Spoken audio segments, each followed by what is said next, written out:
Let's talk about some clubs doing some really good business in the transfer window. It's now absolutely time to talk about Norwich City. Norwich undercooked last season. They finished 13th in the Championship. They didn't have a problem scoring goals, but they did concede 68. Over 30 goals come from Borja Sainz and Sargent. Here was their squad on the final day versus Cardiff.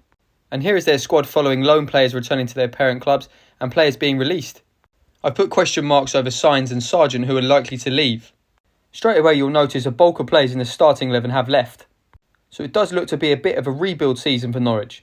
And they can certainly do so, because they've just got 17 million for Rowe and are very likely to get at least 14.2 for Borja Sainz going to Porto. There's then also possible transfer of Josh Sargent. So they're not short of money, Norwich. Before we look at their signings, we obviously have to point out they've also got Liam Manning as their new head coach. What a fantastic manager.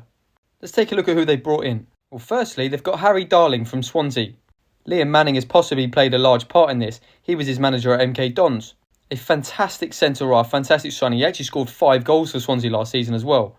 Norwich conceded far too many goals last season. He will shore up their defence. They've also signed Jakov Medic. He's come in from Ajax. He spent last season on loan at Bochum in the Bundesliga, a very high level. I'm not going to pretend that I've ever seen him play, but from what I hear and what I've seen from highlights, he looks very, very good.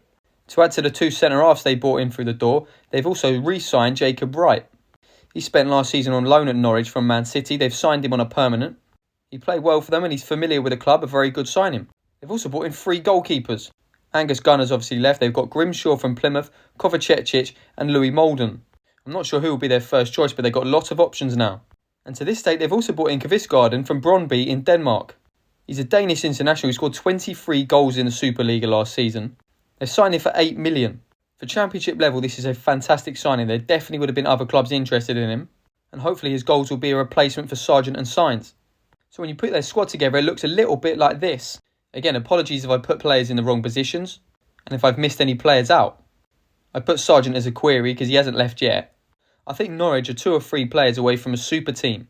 They certainly need to get a bit more depth in midfield and possibly in the fullback areas. I also think it would be good if they get a bit more proven Championship experience or lower end Premier League. They brought a lot of players in from abroad who might not be familiar with the style of English play. So the positives for Norwich, they've got a lot of money.